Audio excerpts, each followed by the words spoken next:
नमस्कार। बिहार की राजनीति में बदलाव का शोर है। नाम उसके पीछे प्रशांत किशोर है। प्रशांत किशोर ने 2 अक्टूबर 2024 को पटना के गांधी मैदान में अपनी नई पार्टी जनसुराज का ऐलान किया। बिहार की राजनीति में कई दशकों के बाद एक ऐसी पार्टी का जन्म हो रहा है जो कि ग्रास रूट से जाति और धर्म के आधार पर नहीं बल्कि अपने एजेंडे और अपने विजन के आधार पर आकार ले रही है। प्रशांत किशोर ने एक राजनीतिक रणनीतिकार के रूप में अपनी पहचान पिछले एक दशक में बनाई है। नरेंद्र मोदी से लेकर अरविंद केजरीवाल, स्टालिन, जगन रेड्डी, ममता बनर्जी, तमाम नेताओं को उनके राज्यों में और केंद्र में भी चुनावों में साथ देकर चुनाव जितवाने में एक महत्वपूर्ण भूमिका निभाई है। तो उनकी राजनीतिक समझ गहरी है, इस पर कोई संशय नहीं है। उन्हें चुनाव में सही मुद्दे उठाना, सही कैंडिडेट का सिलेक्शन करना, जनता से कम्युनिकेट करने के लिए सही मैसेज चुनना और संगठन की मजबूती के लिए जो भी कदम उठाए जाने हैं उन्हें लेने की दक्षता तो हासिल है। पर बिहार में जहां पर कास्ट पॉलिटिक्स और आइडेंटिटी पॉलिटिक्स इतनी डीपली एंट्रेंच्ड है, वहां क्या इनका मैसेज जनता तक पहुंचेगा? क्या ये अपनी नई पॉलिटिक्स से बिहार में सचमुच में एक बदलाव ला पाएंगे, या फिर ये 2012 के दिल्ली के अरविंद केजरीवाल से इंस्पायर्ड मॉडल है जो कि लोगों में उम्मीदें जगाकर, बदलाव का सपना दिखाकर कुर्सी पाने का शॉर्टकट है? जानेंगे हम इस वीडियो में। बिहार आज भी देश का सबसे गरीब राज्य है। यहां पर कैपिटा इनकम या प्रति व्यक्ति आय 36,000 रुपए है, जबकि इंडिया का एवरेज 2,34,000 के आसपास है। मल्टी डायमेंशनल पॉवर्टी इंडेक्स में भी बिहार सबसे नीची पायदान पर आता है। यहां माइग्रेशन की बड़ी प्रॉब्लम है, क्योंकि अपॉर्चुनिटीज नहीं है तो ब्लू कॉलर और व्हाइट कॉलर दोनों माइग्रेशन यहां से होता है। शिक्षा और स्वास्थ्य व्यवस्था भी बदहाल है, क्योंकि जनसंख्या यहां की 13 करोड़ है और अपॉर्चुनिटीज लिमिटेड, तो रोजगार भी यहां पर एक बड़ा मुद्दा है। इन सब प्रॉब्लम्स के पीछे का बड़ा कारण यहां की राजनीति भी रही है, जो अभी तक आइडेंटिटी पॉलिटिक्स और कास्ट पॉलिटिक्स में घिरी हुई है। आज भी यहां अगड़ा पिछड़ा, दलित, मुस्लिम, यही वोट बैंक्स की राजनीति कायम है। यहां 3 प्रमुख राजनीतिक दल हैं। आरजेडी, जिनका सोशल बेस मुस्लिम्स और यादव्स को मिलाकर आता है, जो कि कुल मिलाकर 31-32% है। दूसरा बीजेपी, जिनको अपर कास्ट सपोर्ट करते हैं, जिनका नंबर 12% के आसपास है। और लास्टली जेडीयू, जो ईबीसीज और ओबीसीज को मिलाकर अपना वोट बैंक जमा करती है। दलित वोट भी यहां 20% के आसपास है, बट वो अक्रॉस पार्टी लाइन स्प्लिट है। पिछले 30 सालों में इन 3 में से 2 पार्टियां अलायंस में रहकर बिहार में सत्ता चला रही हैं। इसी राजनीतिक परिवेश के बीच में प्रशांत किशोर की एंट्री बिहार में हो रही है। वो पिछले 2 सालों से गांव-गांव जाकर अपनी जन सुराज अभियान के द्वारा लोगों में एक संदेश पहुंचा रहे हैं, अपने तर्कों को जनता के बीच में रख रहे हैं। उनके मुख्य तर्क क्या है, समझते हैं। प्रशांत किशोर बिहार की जनता के बीच में जाके संदेश दे रहे हैं कि आपने पिछले 30 सालों में दोनों बीजेपी, जेडीयू और आरजेडी सबको ट्राई कर लिया, पर आपकी जिंदगी में कुछ बदला नहीं। बिहार की स्थिति अभी तक वही की वही है। आपने जाति के नाम पे, धर्म के नाम पे, अनाज के नाम पर, मोदी के नाम पर, देश के नाम पर, सुरक्षा के नाम पर, सबके नाम पर वोट देकर देख लिया, पर आपकी पर्सनल निजी जिंदगी में कोई भी बदलाव नहीं आया। बीजेपी आज भी लोगों को लालू के जंगल राज से डराकर ही वोट ले रही है। ऑल्दो वो पिछले 20 साल से पावर में है, पर उनके पास आज भी इसके अलावा कहने को कुछ नहीं है कि हमें वोट दो वरना जंगल राज आ जाएगा। ना कोई लीडरशिप है, ना कोई चेहरा। सिमिलरली जेडीयू का पॉलिटिकल फ्यूचर भी नीतीश कुमार के बाद डाउटफुल है। वो अभी ही 3रे नंबर की पार्टी है। नीतीश बाबू खुद पिछले 20 सालों से किसी के सपोर्ट से सीएम बने हैं। तो इसी पोटेंशियल पॉलिटिकल वैक्यूम को प्रशांत किशोर ने एक अपॉर्चुनिटी की तरह देखा और इसीलिए यह सही समय समझा बिहार की पॉलिटिक्स में एंट्री मारने के लिए। बीजेपी के सपोर्टर को वो जाके कह रहे हैं कि तुमने 2014, 19 और 24 में मोदी जी को 30 से ज्यादा लोकसभा की सीटें दी, पर आज भी इंडस्ट्री तो गुजरात ही जा रही है। स्टेट में भी तो आपने बीजेपी, जेडीयू को मौका दिया, डबल इंजन की सरकार बनाई, पर फिर भी बिहार की कोई स्थिति नहीं बदली। नीतीश कुमार के वोटर को वो कह रहे हैं कि नीतीश कुमार एक लेम डक सीएम हो चुके हैं। वो फिजिकली और मेंटली अब फिट नहीं रहे बिहार जैसे कॉम्प्लेक्स स्टेट को चलाने के लिए। उनके पब्लिक अपीयरेंसेस, पब्लिक स्टेटमेंट सब कितने कम हो चुके हैं। तो उनकी गवर्नेंस डिपेंडेंट है 4-5 रिटायर्ड ब्यूरोक्रेट्स की सलाह पर, जिनकी पकड़ बिहार सरकार पर कंप्लीटली बनी हुई है। करंट गवर्नमेंट के खिलाफ उन्होंने प्रोहिबिशन या शराबबंदी, लैंड सर्वे और स्मार्ट मीटर्स का मुद्दा उठाया है। ये तीनों मुद्दे जनता के बीच में ट्रैक्शन रखते हैं और इसको लेकर जनता में थोड़ा रोष भी है। तो मुद्दे तो सही सिलेक्ट किए इन्होंने। आरजेडी पर उनका अटैक और भी शार्प है। तेजस्वी यादव की क्रेडिबिलिटी पर अटैक करते हुए वो आरजेडी को ओबीसीज की नहीं पर एक परिवार की पार्टी मानते हैं। खासकर तेजस्वी यादव को लालू यादव के 9वीं फेल बेटे से ज्यादा आइडेंटिटी और रिस्पेक्ट देते भी नहीं। मुस्लिम वोटर्स को यह संदेश दिया जा रहा है कि आरजेडी ने आपका लालटेन में तेल की तरह इस्तेमाल किया है, आपको एक ऐसा वोट बैंक बनाया है जो कि बीजेपी के डर से सदा आरजेडी को ही वोट देगा, परंतु रिप्रेजेंटेशन और सोशल जस्टिस के नाम पर आपको ठेंगा दिखाया है। तो ये सारे तर्क जनता के बीच में कम से कम चर्चा का विषय तो बने हुए हैं और ये तर्क मजबूर कर रहे हैं उन्हें अपनी आइडेंटिटी के ऊपर उठकर इन बातों पर सोचने के लिए। अब आते हैं प्रशांत किशोर की स्ट्रैटेजी और उनकी स्ट्रेंथ्स पर।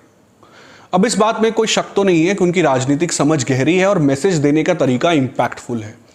मीडिया में भी वो इंटरव्यूज में अक्सर छाए रहते हैं, तो उनकी पर्सनालिटी का इन्फ्लुएंस भी है। अब लोगों के बीच अपनी क्रेडिबिलिटी को बिल्ड करने के लिए उन्होंने 2 काम किए। पहला तो ये पिछले 2 वर्ष से जनता के बीच गांव-गांव चलकर संवाद कर रहे हैं, कम्युनिकेट कर रहे हैं, उन्हें अपने तर्क बता रहे हैं, उन्हें खुद से जोड़ रहे हैं। तो सब ये मान रहे हैं कि ये इंसान जमीन पर मेहनत तो कर रहा है, ये डेटा एनालिसिस और पीपीटी वाला स्ट्रैटेजिस्ट नहीं है, ये लोगों के बीच में जाकर उनकी प्रॉब्लम्स को समझ रहा है और एक जेन्युइन कोशिश कर रहा है। दूसरा, ये अभी तक अपनी कोई भी पर्सनल पॉलिटिकल एम्बिशन को नकार रहे हैं। तो जनता में ये मैसेज कम्युनिकेट हो रहा है कि इसको खुद के लिए कुछ नहीं चाहिए। बिहार की समस्याओं को हल करने के लिए कोई तो है जो एक ईमानदार प्रयास कर रहा है। मच लाइक हिज गुरु Gandhi ji, he is not interested in wielding power directly but indirectly. साथ ही एक इमोशनल पिच लेकर जनता के बीच में गए हैं कि हम एजुकेशन को रिफॉर्म करके बच्चों का भविष्य बदलेंगे। बिहार में गरीबी और एजुकेशन के प्रति अवेयरनेस का एक विचित्र कॉम्बिनेशन है, जहां हर पेरेंट को यह बात तो समझ में आ गई है कि अगर गरीबी से निकलना है तो एजुकेशन ही हमारा हथियार है। अगर हमारे बच्चों की जिंदगी हमसे बेटर करनी है तो उन्हें पढ़ाना तो होगा ही। इसीलिए एक एवरेज पेरेंट अपने बच्चों की पढ़ाई पर अपनी क्षमता से ज्यादा बिहार में खर्च करता है। प्रशांत किशोर इसी इमोशन को हिट करना चाह रहे हैं। उन्होंने जनता से यह कहा कि आपने अनाज के नाम पर, मोदी के नाम पर, जाति के नाम पे, धर्म पे नाम पर सब देकर देख लिया, एक बार अपनी बच्चों की आंखों में देखिए और एजुकेशन के नाम पर, उनके भविष्य के नाम पर वोट दीजिए, हमें मौका दीजिए, हम बदल कर दिखाएंगे। तो बिहार में जो पॉलिटिकल वैक्यूम है और जो लोगों के पास ऑप्शंस की कमी है, वहां अपनी इस नई बनाई हुई क्रेडिबिलिटी के साथ वो अपने इमोशनल पिच और मैसेज को लेकर जनता के बीच में जा रहे हैं। ऑलरेडी वहां पे पॉलिटिकल क्लास के प्रति एक निराशा का माहौल पसरा हुआ है। इसी संदर्भ में प्रशांत किशोर ने अपनी राजनीतिक पारी की नींव रखी है। उनके ओपोनेंट्स तो उनको सीरियसली भी नहीं ले रहे थे, पर जब उन्होंने पटना में लाखों की भीड़ को जमा कर दिया और उनके मैसेज का ट्रैक्शन जनता में दिखा, तब जाकर उनके ओपोनेंट्स उनको सीरियसली लेना शुरू कर रहे हैं। पर जनता के मन में सवाल है, अभी 10-12 साल पहले ही तो दिल्ली की राजनीति में अरविंद केजरीवाल ऐसा ही एक आइडियलिज्म का उबाल लेकर उभरे थे। वही सादगी, ईमानदारी और निष्ठा की मूरत और वही भ्रष्टाचार, रेड टेपिज्म और वीआईपी कल्चर खत्म करने का वादा जनता को दिखाया गया था। वही शिक्षा पर जोर, वही डायरेक्ट डेमोक्रेसी का झुंझुना, वही मुझे खुद के लिए कुछ नहीं चाहिए वाला निस्वार्थ और देश की राजनीति को बदल देने वाला जज्बा। दिल्ली की जनता ने अरविंद केजरीवाल को डायरेक्ट सीएम की कुर्सी से नवाजा, उन पर भरोसा दिखाया। तो ये पॉलिटिकल आइडियलिज्म सत्ता पाने का एक शॉर्टकट बन गया। आज आम आदमी पार्टी और बाकी पॉलिटिकल पार्टीज में कोई अंतर नहीं है। आयरनी तो यह है कि भ्रष्टाचार के खिलाफ उभरी ये पार्टी खुद आज भ्रष्टाचार के चार्जेस में लिप्त है। सारी की सारी पावर एक इंसान के हाथ में कॉन्सेंट्रेटेड है। जो भी आइडियलिस्टिक वादे किए गए थे, या तो उनसे यू टर्न ले लिया गया या उसे कन्वीनियंटली साइडलाइन कर दिया गया। जाहिर है इस आइडिया के प्रति अट्रैक्शन तो है, पर जनता के मन में एक ट्रस्ट डेफिसिट भी आ चुका है। तो पीके के एक्शंस को भी जनता उसी लेंस से देख रही है कि कहीं ये बिहारी केजरीवाल बनकर पॉलिटिकल आइडियलिज्म से झटपट सत्ता हथियाने तो नहीं आए। आम आदमी पार्टी भी तो बीजेपी और कांग्रेस के बीच में लैक ऑफ ऑप्शंस बोलकर ही उभरी थी, और जिस कांग्रेस को गाली दे देकर वो सत्ता में आई, आज उन्हीं के साथ अलायंस में चुनाव लड़ रही है। तो क्यों प्रशांत किशोर की बात पर आज भरोसा किया जाए? साथ ही साथ इनके पॉलिटिकल आइडियलिज्म के नैरेटिव में भी कुछ कॉन्ट्राडिक्शंस हैं। आइए अब उन पर चर्चा करते हैं। पहला कॉन्ट्राडिक्शन है कास्ट इक्वेशंस। बिहार की सोसाइटी मुख्यतः कुछ सोशल ग्रुप्स में डिवाइडेड है। ये यहाँ की ज़मीनी सोशल रियलिटी है, like upper caste, OBCs, EBCs, Dalits and Muslims. तो प्रशांत किशोर तो बात करते हैं जाति मुक्त राजनीति की, ऐसी राजनीति जिसमें जाति का जिक्र ही ना हो। तो उन्हें सोशल कास्ट सिंबल से तो दूर रहना चाहिए, परंतु अभी तक जो अपडेट्स आए हैं उनमें ऐसी बातें ही सामने आई हैं कि ये प्रॉमिस किया गया है कि मुस्लिम्स को एटलीस्ट 40 टिकट्स दिए जाएंगे। ये भी अनाउंस किया गया है कि जो पहला अध्यक्ष पार्टी का है वो एक दलित चेहरा है और उसे पब्लिकली रैली में अनाउंस किया गया। आगे ये भी बात की गई है कि ईबीसीज को भी जनसंख्या के अनुसार भागीदारी दी जाएगी। तब बात तो फिर से वही हो गई ना कि किसी भी डिप्राइव्ड सोशल ग्रुप या कास्ट को पकड़ो और उसे बोलो हमें सपोर्ट दो तो हम तुम्हें तुम्हारा हक दिलाएंगे, सोशल जस्टिस दिलाएंगे। तो बाकी पॉलिटिकल पार्टीज भी तो यही कर रही हैं, तो क्या फर्क है उनमें और आप में? ये तो वही बात हो गई ना कि नई पैकेजिंग के साथ पुराने प्रोडक्ट को ही आप बेच रहे हो। दूसरा कॉन्ट्रडिक्शन है कि जो लोग जुड़ रहे हैं इस अभियान से, ये जो अभियान तो ग्रास रूट पे शुरू हुआ, 1 करोड़ लोग जुड़े, पर अब जिनकी एंट्री हो रही है वो है रिटायर्ड ब्यूरोक्रेट्स, आईएएस, आईपीएस अधिकारी, कुछ फॉर्मर नेता दूसरे दलों के, ऐसे नेता जिन्हें टिकट नहीं मिल रहा उधर, वो इनको आके ज्वाइन कर रहे हैं। तो गांव में झंडा तो युवा ने उठाया पर टिकट नेताजी का लड़का ले जाएगा। साथ ही इन्होंने जो कैंडिडेट सिलेक्शन और डिसीजन मेकिंग के मैकेनिज्म्स के बारे में बताया है उसमें डायरेक्ट डेमोक्रेसी का इल्यूजन होता है। सबको पता है कि अगर माइक में लाखों लोग के सामने पीके कुछ बोलेंगे तो जनता पीछे से हाँ ही बोलेगी। हमने ऐसे डायरेक्ट डेमोक्रेसीज के मॉडल्स पहले भी देखे हैं, लेकिन पार्टी चलती अल्टीमेटली एक आदमी की मर्जी से ही है। तो जन स्वराज भले लोगों के बीच से निकल रहा है, बट ये आज भी पीके का ही मूवमेंट है और इसका चेहरा पीके ही है और डिसीजन मेकर पीके ही है। तो डायरेक्ट डेमोक्रेसी की बात यहाँ इल्यूजन लगती है। तीसरा कॉन्ट्रडिक्शन है कि इस पूरे अभियान की फंडिंग कहाँ से आ रही है। आरोप लगा रहे हैं इनके ओपोनेंट्स। प्रशांत किशोर का कहना है कि उनके राजनीतिक और व्यवसायी मित्र इसको फिलहाल फंड कर रहे हैं, पर जो पार्टी गांधीयन प्रिंसिपल्स के दम पर बनी है उनकी स्क्रूटनी भी उसी लेवल की होनी चाहिए। जनता चाहेगी कि आप ट्रांसपेरेंटली पुट आउट करें सब कुछ पब्लिक डोमेन में कि कहां से सब कुछ सोर्स किया जा रहा है। अगर बिजनेस हाउसेस आपके मूवमेंट में पैसा लगा रहे हैं तो उनके कुछ इंटरेस्ट भी साथ में आएंगे। कल को अगर आप पावर में आओगे तो क्या उनको पे बैक करोगे? ये सवाल भी तो उठता है। बिहार की जनता कई बार ऐसे वादों से ठगी जा चुकी है, इसीलिए बहुत फूक फूक कर कदम रख रही है। खैर, प्रशांत किशोर बिहार पॉलिटिक्स में एक अल्टरनेटिव पोल की तरह उभर तो रहे ही हैं और अपने ओपोनेंट्स की चिंता उन्होंने बढ़ा दी है।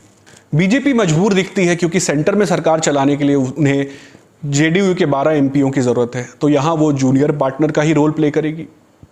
जंगल राज के डर के अलावा उन्हें कुछ पॉजिटिव अपने कैंपेन में लाना होगा। अभी चुनाव में पूरा 1 साल बचा है। प्रशांत किशोर अपना इन्फ्लुएंस जनता के बीच में बनाने में कामयाब तो हो रहे हैं, रैलियों में भीड़ भी जुटा रहे हैं, पर यह सब कुछ वोट में ट्रांसलेट होगा कि नहीं ये समय ही बताएगा। चुनाव के वक्त जब मोदी जी हजारों करोड़ का पैकेज लेकर बिहार की जनता के बीच में आएंगे, या जब आरजेडी प्रशांत किशोर पर बहुत ही शार्प पर्सनल अटैक्स करेगी, तब ये कैसे रिस्पॉन्ड करेंगे, यही तय करेगा कि प्रशांत किशोर का भविष्य बिहार में क्या होगा। खैर, तब तक ये एक इंपॉर्टेंट पॉलिटिकल पर्सनालिटी बिहार में बने रहेंगे और जनता की पैनी नजर इनके हर एक मूव पर रहेगी। वीडियो देखने के लिए बहुत बहुत धन्यवाद। अगर आपको ये वीडियो पसंद आया तो इस चैनल को जरूर सब्सक्राइब करें और इस वीडियो को लाइक एंड शेयर करें। अगले हफ्ते फिर हाजिर होऊंगा एक नए विषय को लेकर। तब तक के लिए बहुत बहुत धन्यवाद। एक एवरेज इंडियन।